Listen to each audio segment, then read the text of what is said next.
atau bisa disebut juga dengan trial balance yang terdiri dari aktiva, beban, pendapatan, dan lainnya. Jadi semua transaksi yang bersumber dari buku besar akan dicatat di sini menurut jenisnya masing-masing. Neraca saldo ada 3. Yang pertama, neraca saldo yang belum disesuaikan, yaitu daftar saldo yang dibuat setelah semua transaksi diposting ke buku besar. Yang kedua, neraca saldo setelah penyesuaian, yaitu daftar saldo yang dibuat setelah proses penyesuaian akun-akun tertentu. Yang ketiga, neraca saldo penutup, yaitu daftar saldo yang digunakan untuk memastikan bahwa buku besar telah memiliki saldo untuk awal periode berikutnya.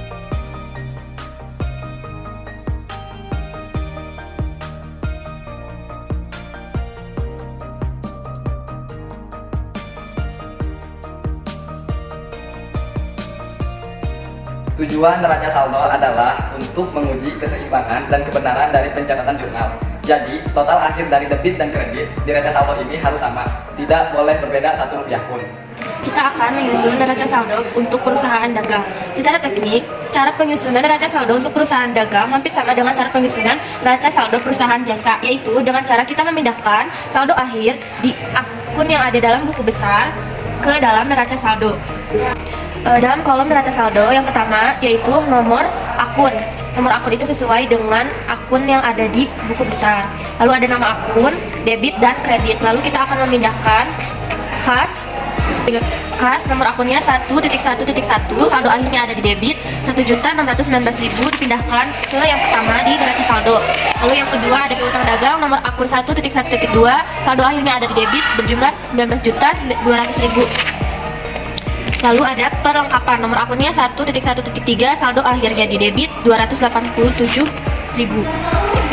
Dan akun seterusnya sampai ke beban. Setelah itu kita jumlah debit dan kreditnya. Apakah antara debit dan kredit itu balance atau tidak? Kalau misalnya nggak balance, berarti ada yang salah dalam penjumlahannya. Aturan terletaknya. Kalau misalnya terletak di debit, malah terletak di kredit. Jurnal penyesuaian adalah jurnal yang digunakan untuk melakukan proses pencatatan saldo akun-akun tertentu dan dapat mencerminkan jumlah yang sebenarnya sebelum berlanjut ke proses penyesuaian laporan keuangan.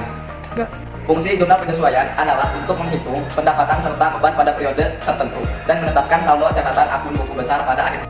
Untuk membuat jurnal penyesuaian perusahaan dagang, kalian membutuhkan penyesuaian terhadap 8 akun.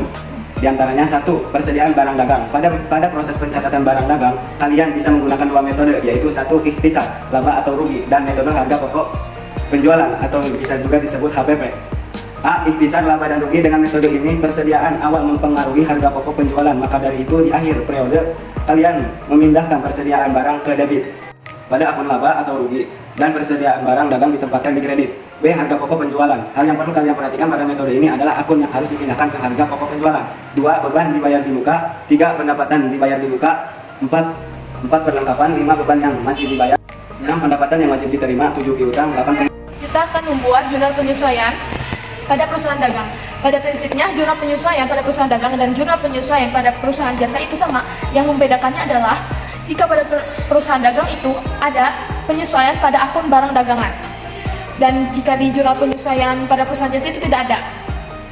Di jurnal penyesuaian itu ada menggunakan 2 metode, yaitu metode ikhtisar laba rugi dan metode harga pokok penjualan atau HPP. Nah, kita akan membuat menyusun jurnal penyesuaian dengan metode ikhtisar laba rugi. Kita membutuhkan data sumber yang berasal dari neraca saldo pada periode yang sama, yaitu periode Maret 2021 pada PT Kurnia Sehat. Langsung ke data penyesuaiannya. Yang pertama, persediaan barang dagangan akhir sebesar 7.900.000. Di neraca saldo persediaan barang dagangan sebesar 7.500.000. Nah, itu kan ada perbedaan, jadi kita harus disamakan.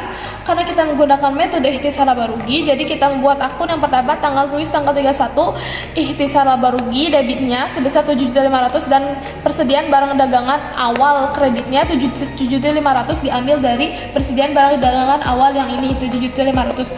Lalu kita membuat lagi masih dalam tanggal yang sama akun berbeda, yaitu persediaan barang dagangan akhir dan kreditnya ikhtisar laba rugi sebesar data yang disesuaikan di sini persediaan barang dagangan akhir sebesar 7.900.000. Lalu inventaris disusutkan sebesar 400% per tahun.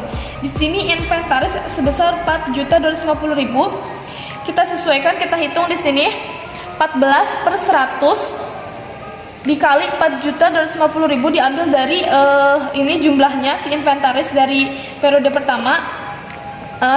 Jadi di jumlah itu dikalikan 555.000.